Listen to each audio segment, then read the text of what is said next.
This is one of those pinch-yourself moments because Time Team is investigating one of the most important archaeological sites in the country. It's a place I've always been absolutely besotted by, Sutton Hoo. Our excavation is in Garden Field, a short distance from the famous Royal Burial Ground, where a vast Anglo Saxon warrior king's ship was found in 1939, packed full of treasures. Over the years, the site's revealed archaeology from the Neolithic right through to the Second World War, including an Anglo Saxon cemetery under the Visitor Centre, just next door to where we're going to dig. So we're hoping to find out how big this cemetery was, but also to find out why a piece of Iron Age farmland should have been chosen as the burial ground for Anglo Saxon royalty.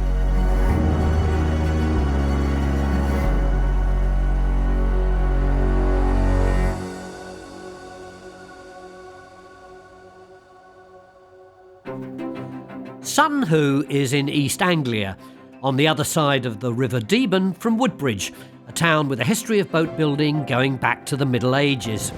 In the 7th century, this area was within the Anglo-Saxon kingdom of the Waffings, the royal dynasty whose exploits may have contributed to the legends of Beowulf and whose descendants are possibly buried at Sutton Hoo.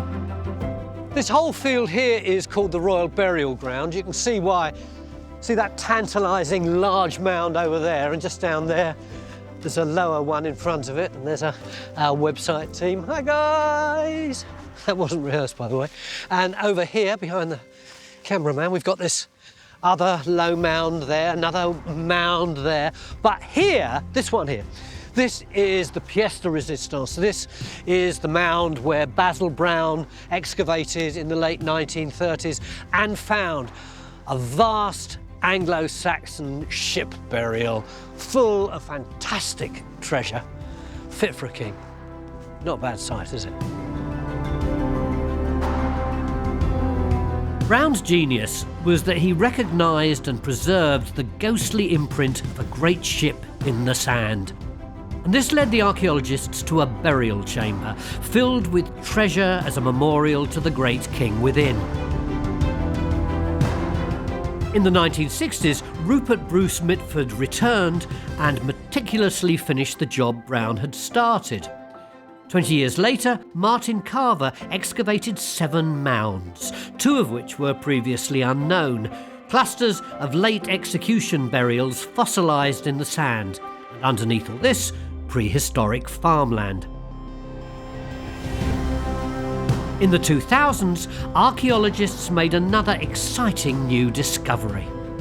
At the other end of the site, underneath this visitors centre, right where I'm walking towards now, they've uncovered an earlier Anglo-Saxon cemetery and more prehistoric field systems.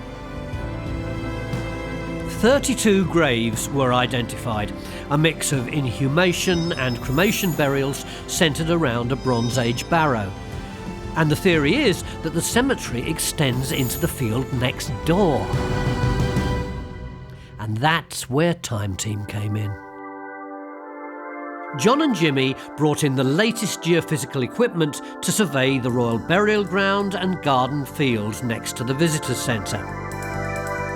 They've got the same kind of pattern as on the Royal Burial Ground, in the sense that the ground has been lowered to make the mounds, if you see what I mean. And so it does look quite convincing. Well, we'll see. Yeah, when we get there all together. So preparations began for a new 2-year project.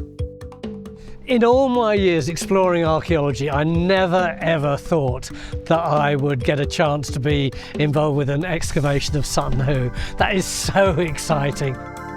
So we're ground truthing, what we're seeing on here, which is to see whether they really are cremation pits or inhumations or something completely different.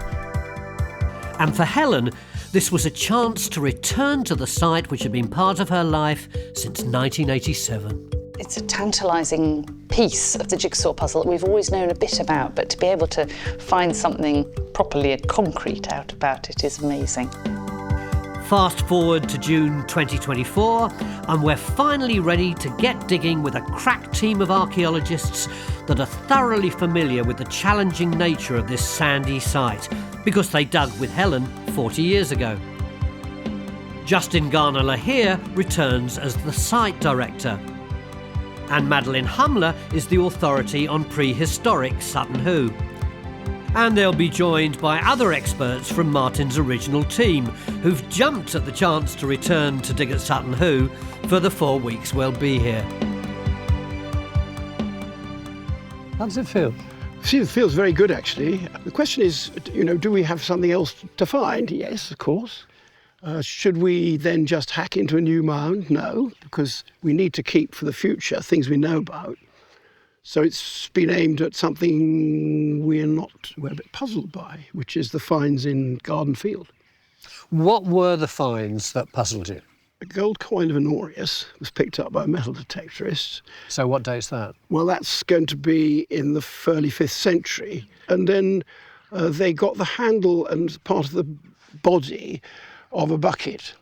And they got enough of the bucket to show what the pattern was on the outside. So the pattern shows a sort of hunt in progress. And this is the hunt of the wild boar.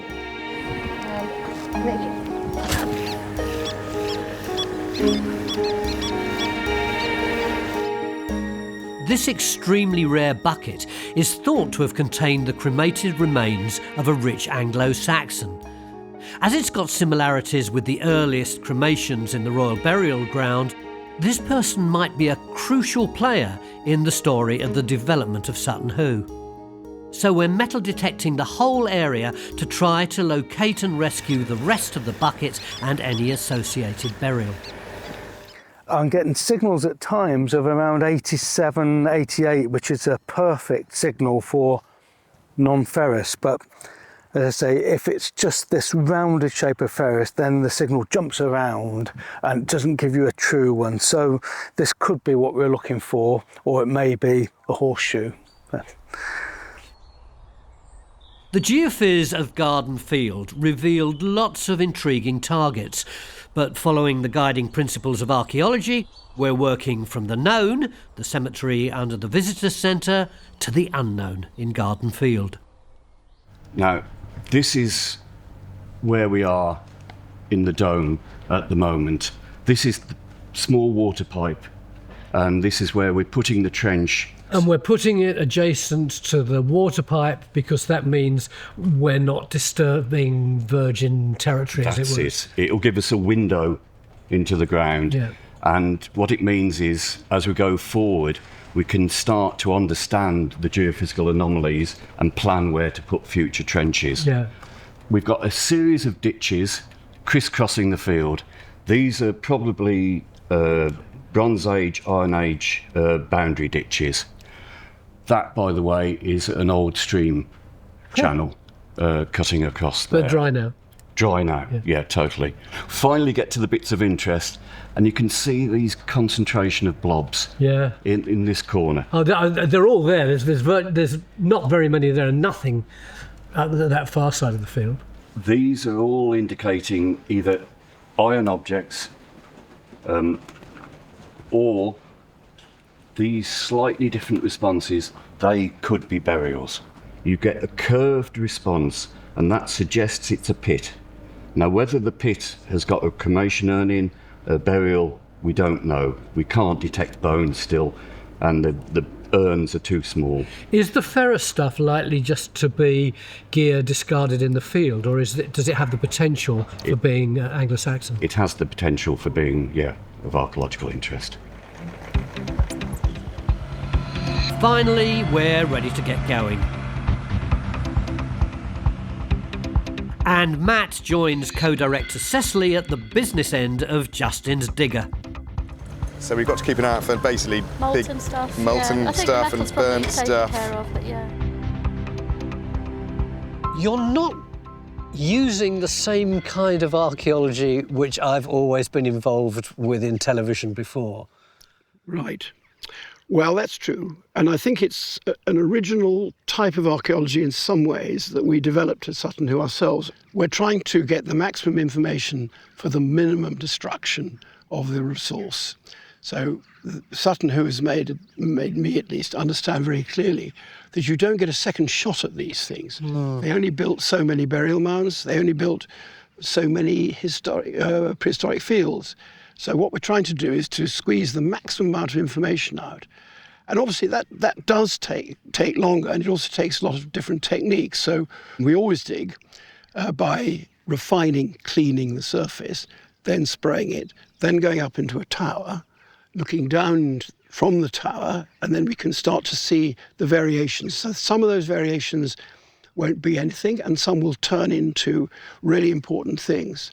Cremation graves, inhumation graves, and hopefully a few prehistoric houses as well. So it's just, you can easily lose them. If you get too bold, you can lose them. So it takes the best part of a day to get the turf off, ready for the second part of the process, which involves something I don't think I've seen used on a time team dig before, a toothed bucket. A tooth bucket, you're right, it's unusual, but we're going to use that to riddle the surface now the turf's been removed. So the methodology that we're going to deploy is that we're going to break up the full surface of this trench, and then we're going to go over it with a metal detector and locate any metal finds, well, non-ferrous finds. Then we're going to water the surface to improve visibility, and then field walk the surface that we've created. So we'll be on the lookout for pieces of flint, potentially pieces of prehistoric pottery. And the reason that we're using this methodology, because it's quite slow and it's very careful, is that the location of finds within the plough soil can remain significant. Every find will be precious as we carefully peel back the layers of sandy soil. And Matt's already got his eye in.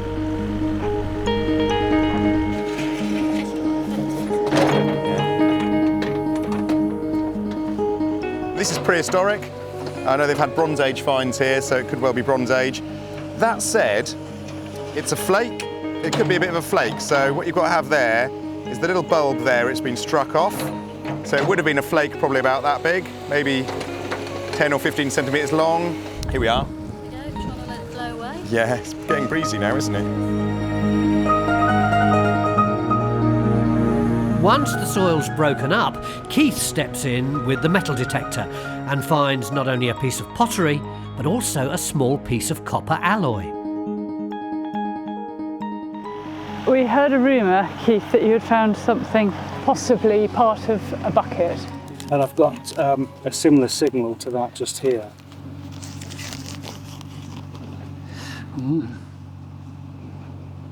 Oh, it's the right kind of thickness.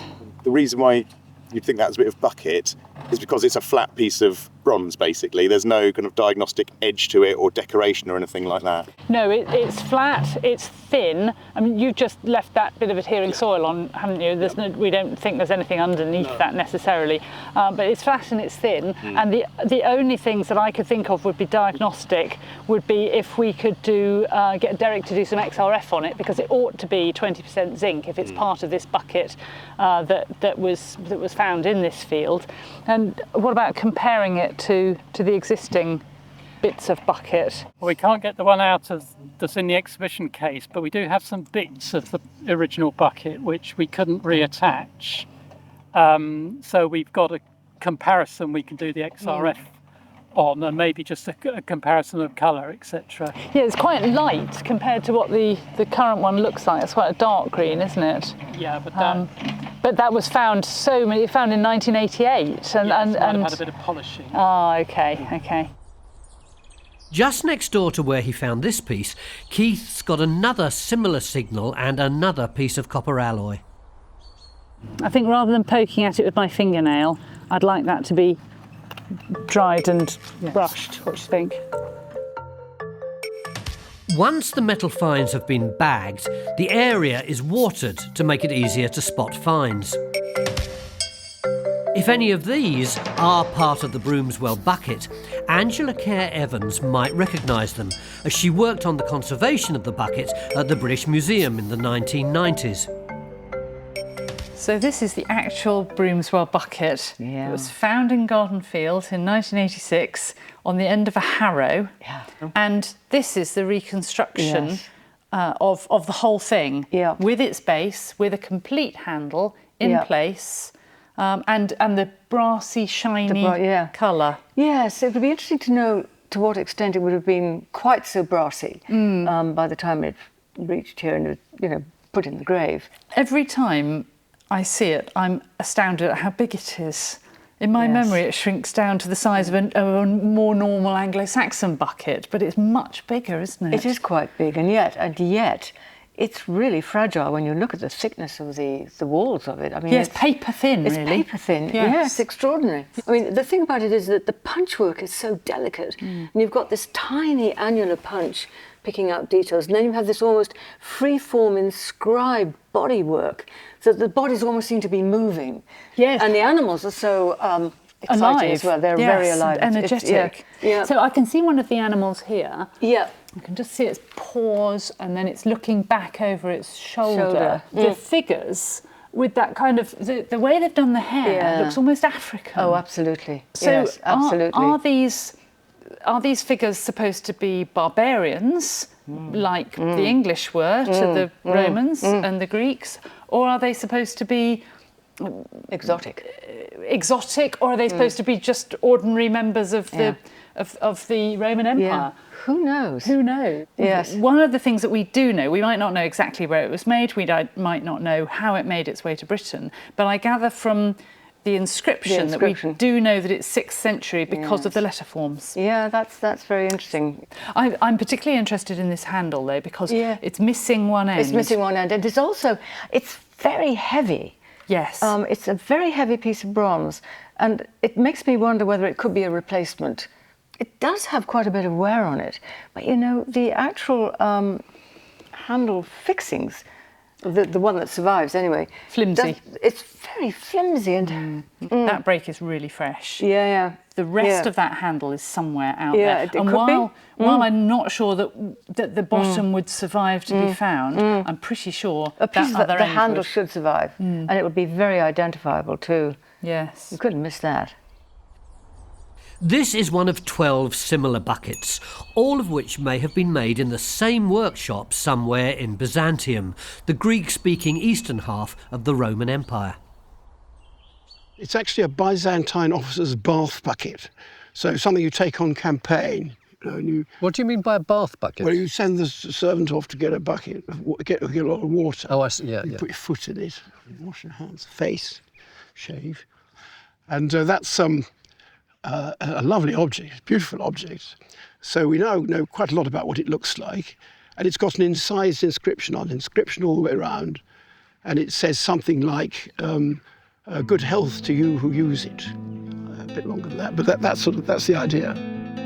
One theory is that the East Angles were being recruited as early as the 6th century to fight alongside the Byzantine army after the fall of the Western Roman Empire. So maybe this bucket belonged to one of these recruits.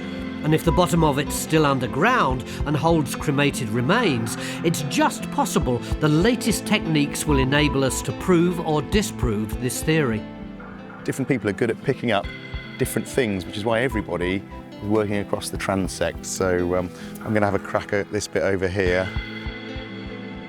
This process is rooted in the careful work of Basil Brown himself, whose methodical excavation ensured that the delicate outline of the great ship was preserved.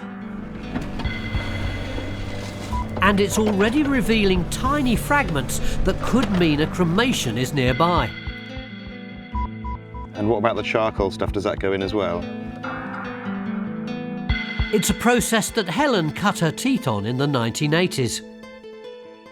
I first came here as a first-year undergraduate in the summer as my field experience. I signed up for 5 weeks, and then when that came to the end, I went home for a week and missed it so much I came straight back.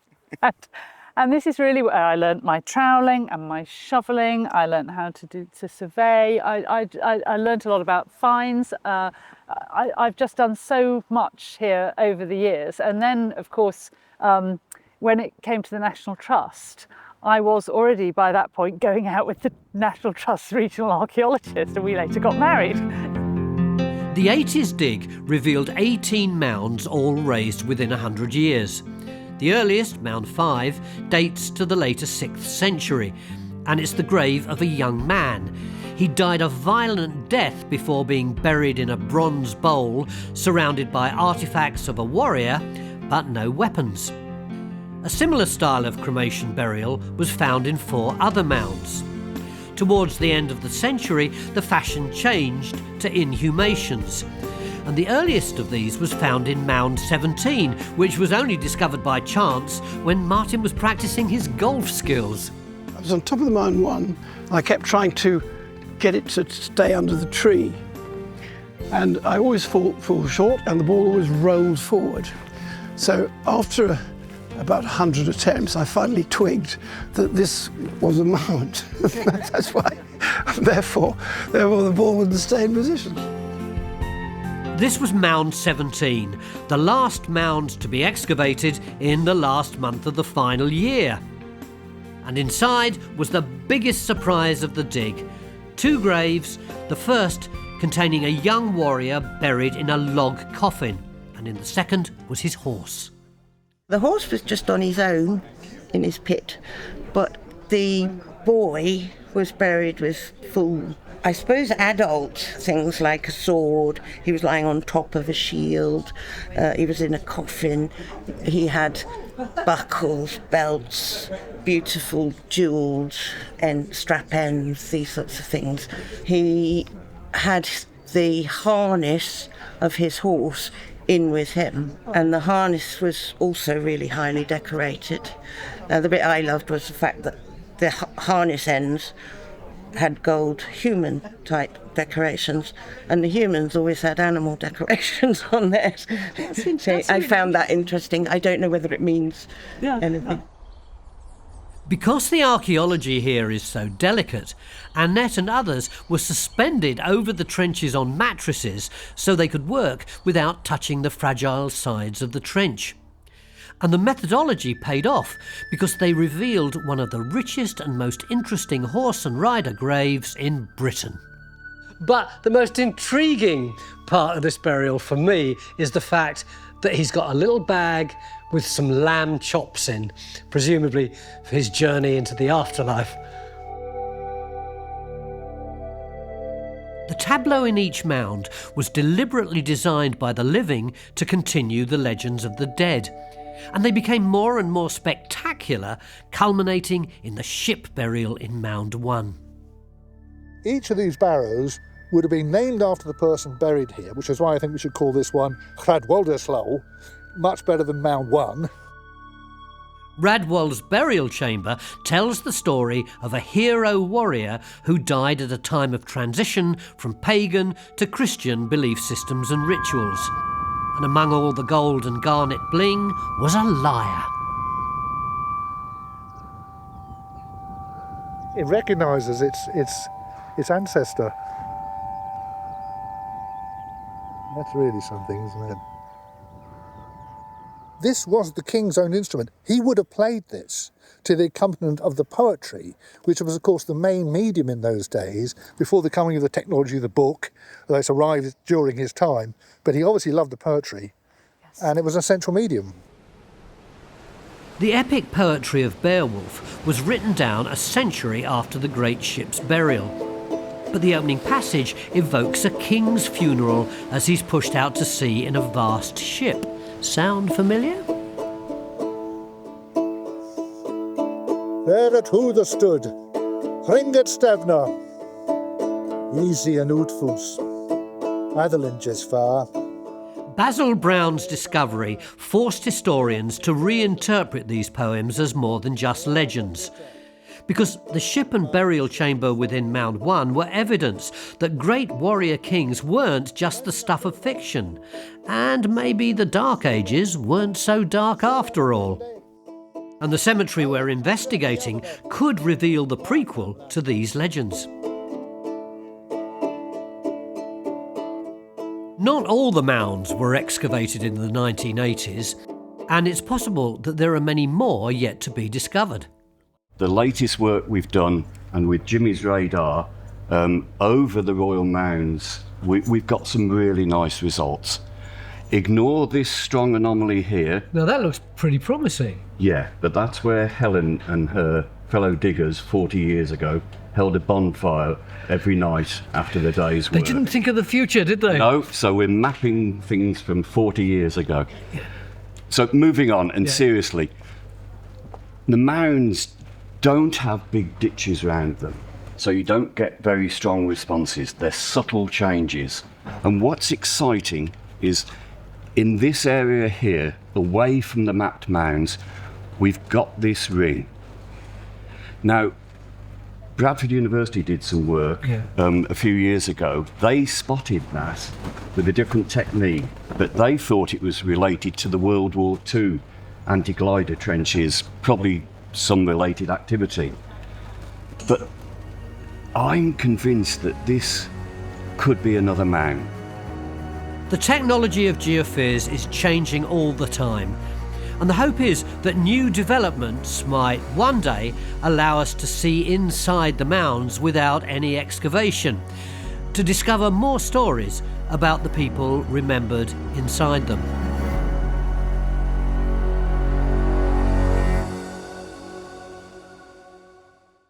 If you'd like to see more episodes like this, you can make it happen. Our new target is to reach 15,000 worldwide supporters on Patreon by the end of 2025. This will enable us to continue expanding the Time Team world. Enjoy front row seats for the greatest show on Earth and under it. Join us this summer for our second season at Sutton Hoo, with extended coverage on Patreon. By day 3, we're into the swing of the dig, and our osteoarchaeologist, Jackie McKinley, has arrived to help spot the signs of burials in this difficult sandy soil. Jackie, yesterday we got very excited because we thought we had a piece of cremated bone. Well, I gather you know that it's not. Yeah, I mean, I looked at this earlier, and one, it's not cremated. Secondly, it's not human. And thirdly, I don't think it's even bone. I think this is a piece of natural material. I think it's like a fossil type thing. Well, I think I would be able to explain that by knowing that underneath this sandy soil is a thing called the red crag, which is absolutely full of little fossils of exactly this kind of colour and size, and they can really lead you astray, as this one clearly has. Well, we'll put that back.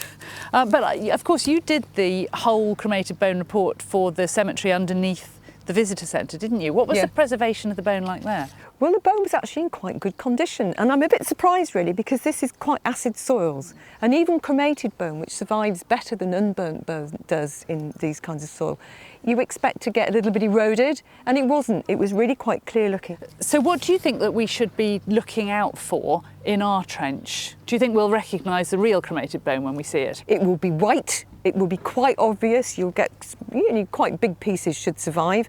You may also get pyre debris, so charcoal, the black material, which they quite often would put in the backfill of the graves. So those are the two things to look out for. You will not be able to mistake it. It won't look like that. It will look quite nicely recognisable. There's only been the faintest hint of cremated bones so far, but we have found 3 fragments of copper alloy sheeting, which could be pieces of the Broomswell bucket. What do we think? Well, I would say, I'm just looking at them quickly, that basically the fabric of these are too thick. Can I pick it up? Yes, of course. This one, you can see it's actually quite a thick piece of copper alloy, whatever it is.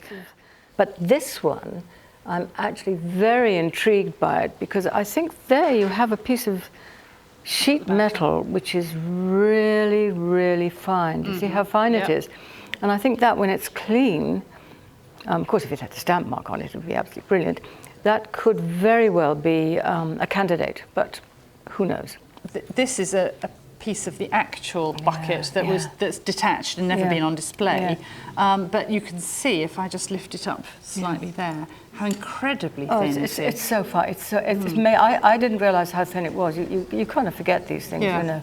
And it is so fine. The metalwork is so fine. Yes, but the nice thing about this is that it's got this slightly shiny, conserved surface, and you can see the pattern, the stamp marks really well, can't you? All these little annulets. Yep, part of the hunting scene. Yes, yes, absolutely. And it's so clear that I can't help thinking that if it did occur on certainly on these two, we'd be able to see it. You'd be able to see it straight away. Even if these aren't part of the bucket, they might be grave or pyre goods from another Anglo Saxon grave, which would indicate that the cemetery extends into the field. The excavation under the Visitors Centre revealed over 30 inhumation and cremation burials. Many of the inhumations had weaponry, suggesting that they might be from the wealthy warrior class. So were these people the forebears of the warriors buried at the Royal Burial Ground? And if so, what drew them here in the first place? Stewart joined the team to look for clues in the landscape. The visitor centre is close to me in that direction, and the excavations with Time Team in Garden Field are just behind me over here. Particularly in the area of the visitor centre was where the earliest prehistoric burial found here. There was a small barrow excavated over there, and also the earliest Anglo Saxon burials, cremations, that were found were in the same area. So there's clearly early activity at the head of this particular valley. This may point to this area being the focus of early settlement in that mid-6th century period. Nothing very elaborate, possibly small structures, small number of houses perhaps, but importantly it's at that transition between the accessibility of the river and the accessibility of the higher ground behind, which is significantly important here because it provides agricultural ground, which means you can feed yourself, you can rear animals, you can sustain a settlement here over a long period of time. The team's taken off another 10 centimetres in Garden Field, but we've downed tools because of a strong metal detecting signal in the ground. You can't tell the depth from that then, Keith? No, it's very difficult to... So that's this on non... That was a ferrous mow that you've just heard. This is a non-ferrous mow. What's the next stages and how deep is that going to go? I can't be, it's a 5-ton digger, so you can't be absolutely precise, but 10 centimetres should mean, if it's below 10 centimetres, it should be safe. We can go a little deeper than 10 centimetres to be sure. But I don't want to dig because into the next into features and deposits you shouldn't be digging into at this stage. Mm-hmm. Sure. Keith checks that whatever's making the signal is safely below the level of the toothed bucket. And in the dome, Helen's taking a closer look at the copper alloy fragments that have been found nearby. This bit would either hold the hinge of the pin or be bent over to hold the end of the pin, the bit that hooks into it. And that would make this possibly a disc brooch. Several of the burials under the Visitors Centre contain brooches like these. What I'm hoping is that we might be able to also see a little bit of iron, because an early Anglo-Saxon brooch almost always has a pin made of iron. The earth is slowly coming off, being brushed, and you can see that it's got some form to it. There's some flat areas here, and there's some lumpy areas here. Now, what it's beginning to look like to me is possibly a bit of metalwork that's been cremated.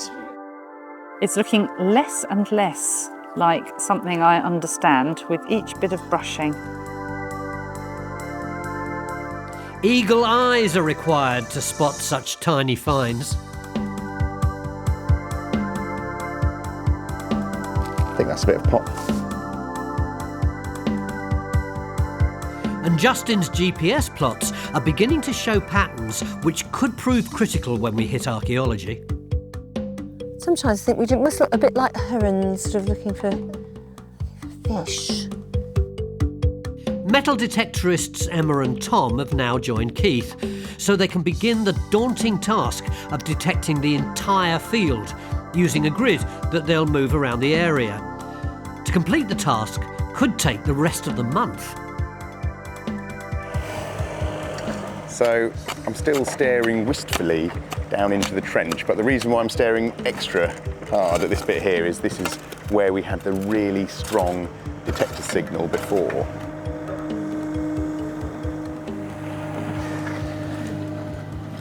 Ooh. Yeah, that's a nice bit, isn't it? That's, I think it's a little blade of some sort. It's taken off there. That's the inside. And there you can see where it's quite a nice edge. They've had 2 flakes off there, whacked off the core like that, bink. And it looks like, yeah, if you look at the, can you see the little edges along there? They might have just touched that up a little bit to kind of sharpen it. But yeah, that's a definite flint artifact there, 100%.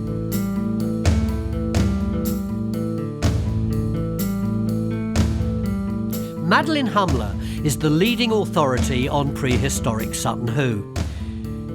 She's got a long history with the site, and she and Martin even brought up their children here in the 1980s. And the finds from this year's excavation are adding to the picture she's built up over some 40 years of research. Around 3600 BC, we get Neolithic occupation, mostly in the Royal Burial Ground site. There was a little bit underneath this visitor centre, very little. And what it consists of is mostly just pits in the ground, but with a lot of pottery in it. Mm-hmm. What it is telling us is that the landscape in the 4th millennium was already being farmed, so it's no longer a sort of primeval forest. Yeah, so they've cut the trees down. It's a farm landscape, to which Neolithic people certainly repeatedly came back. So right at the end of the Neolithic, very beginning of the Bronze Age, the so-called time of the beaker,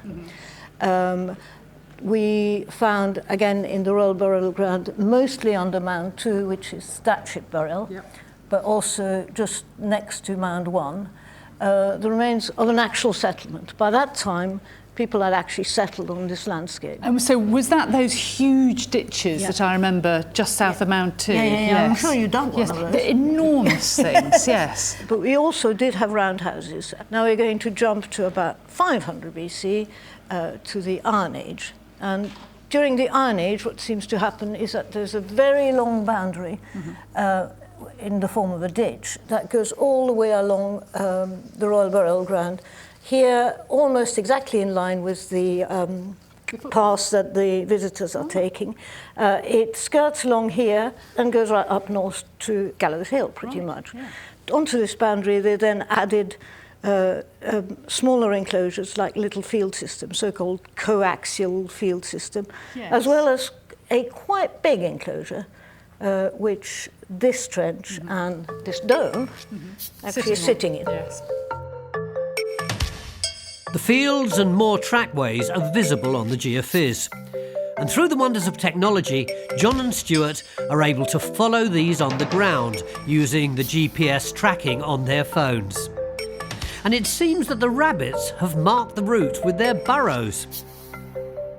So we're just coming onto this curving ditch. And as you're right, Stuart, it looks as though the rabbits have put burrows along the line of this ditch. But if we walk in this direction, we'll get to these parallel ditches, the trackway. Another rabbit hole. Clever things. They're everywhere, watch out then. Stewart believes the double ditch is part of the Bronze Age landscape that Madeline was talking about. And John thinks he can see a Bronze Age barrow in the Geofizz. That's the pipeline. We're roughly in the centre. Right. Here. So it's just off this slope. Yeah, I mean, this position is actually classic for a Bronze Age barrow with a ring ditch. It's called a false crest position. It's not actually on the top. Yeah. They're usually placed to be designed to be seen from down below. You're looking up and then You've got the profile. profile that way. More evidence is building up that this field system is really extensive. It's evolving over a long period of time and it's extending down there as well. So there'll be Bronze Age activity all over these fields and slopes around here. A Bronze Age mound and several ring ditches were discovered under the visitors' centre.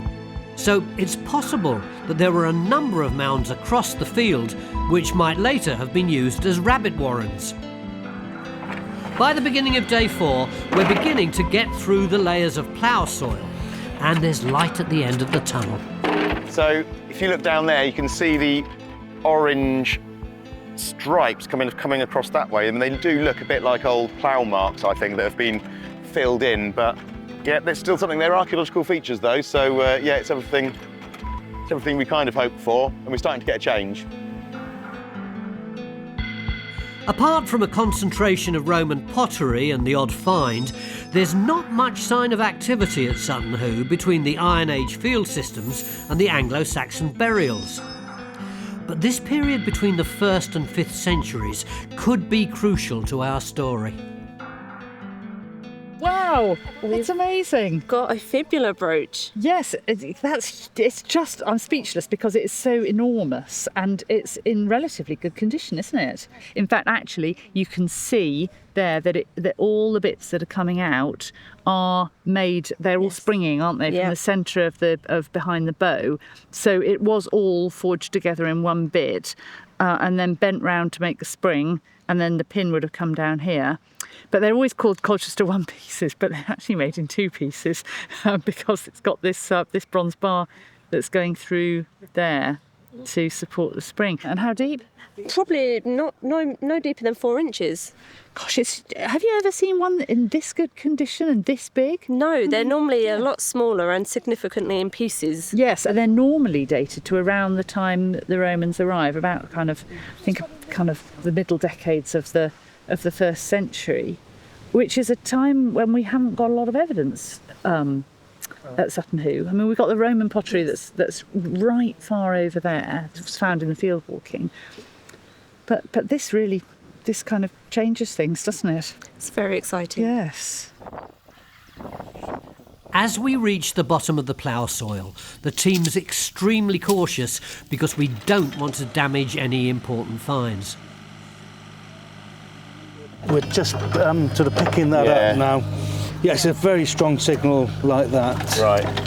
We've got to be careful that we don't go into the layer below, because we know that we're not far off. I mean, I know Justin's auger picked up maybe 10 centimetres of this soil left, but we've got to be very aware that we don't want to dig into the layer below. If it does turn into that yellow-orange sand quite clearly, yes, we'll just have to kind of leave it at that, I suppose, won't we? Day 5, and we're hoping to get into some real archaeology before the end of the day. Andrew, it's not a race.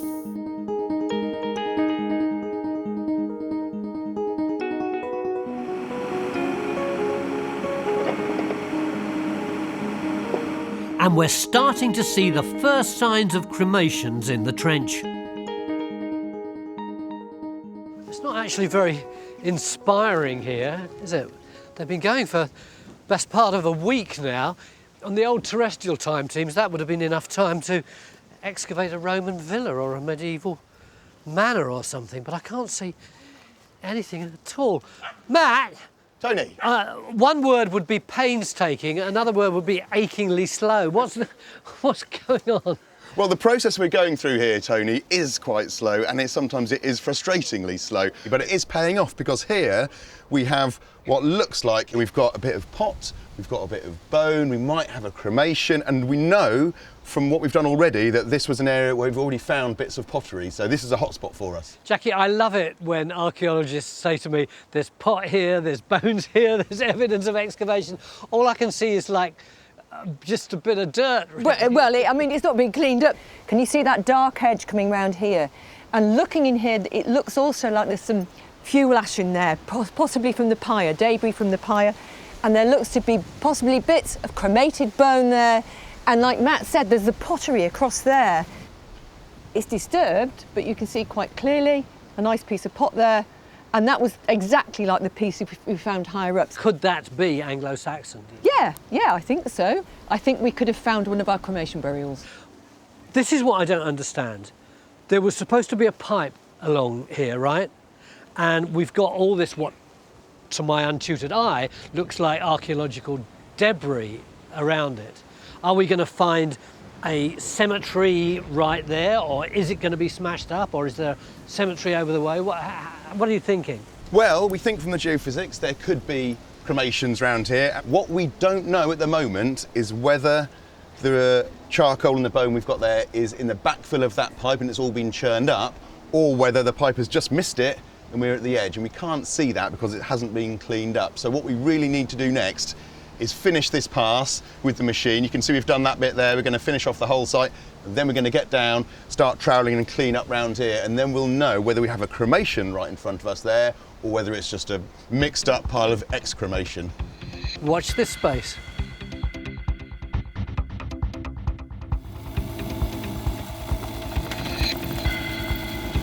While we're searching for evidence of where the early Anglo-Saxons were buried, we're also keen to find out where they were living. I lost a bit of pattern, yeah. Okay, that'll do. Bede, the famous monk who wrote a history of the English people in the 8th century, suggested that there was a royal settlement at Rendlesham, and excavations there have revealed a palace that might well be fitting for a warrior king such as Radwald. But Stewart thinks there ought to have been a settlement nearer Sutton Hoo. Rather interesting where the ship burial is that everybody goes to.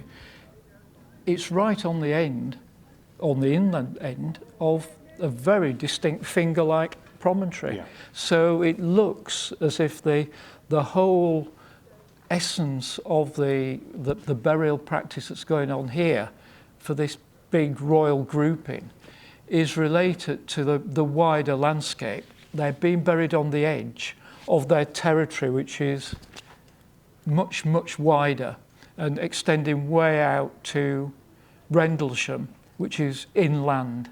It's quite probable to me, looking at the way these valleys come up from the river up onto the high ground, that the initial settlement should fall some way between the coastal zone down here by the river at the end of this valley here and on top, which is actually pretty much where we're sitting in this area up here.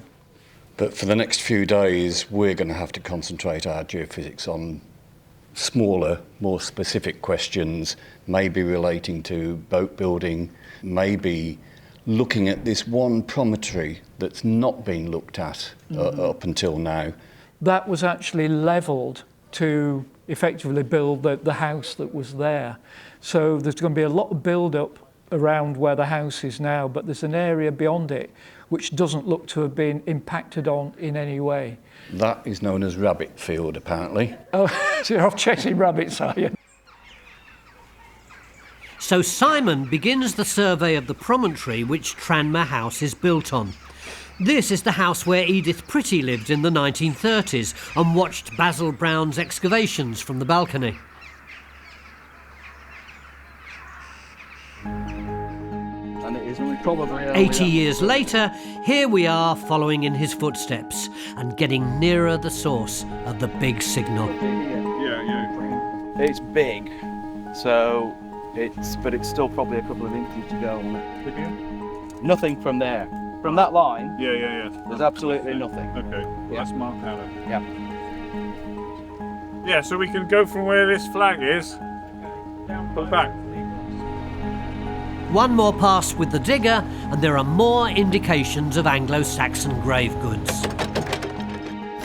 Small piece of bronze. And Jackie's spotted the tiniest fragments of bone on top of the big signal. Yeah. That looks like quite a small bone there because you can see the curve of the outside. You can see the curve of it. So I mean, it could end up being part of one of the finger bones or something, but that's a little bit thicker. You can see. Mm-hmm. It suggests there has been a cremation burial around here, and this is disturbed material, and that's just bits of cremated bone that have sort of got mixed up on this surface material here. So it's got to have come from somewhere in the immediate vicinity, because you wouldn't even have that much surviving otherwise. Yeah, it wouldn't take much to turn that to just to dust and powder, would it? No, it wouldn't. I mean, there's kind of darker areas around here. Do you think that could be material from a cremation as well? Yeah, that could be very fine particle fuel ash. So I use the expression fuel ash deliberately rather than charcoal, because charcoal suggests you're going to get pieces of charred wood, whereas quite often you get this, when it gets to a point where it's so well oxidised, it's very, very fat. It's almost like dust. So that's why it looks so light and ephemeral, and you won't capture it, but it's important we can see it's there. So by the end of week 1, there are clear signs that the cemetery does extend into Garden Field. Next week, Lawrence and Derek take to the water. What's behind these flood barriers and what's in the field? The Geofizz team expand their survey towards the river. If it's medieval, it's pretty exciting. And Hilda gets stuck into the trench as we dig downwards towards whatever is giving off that big signal.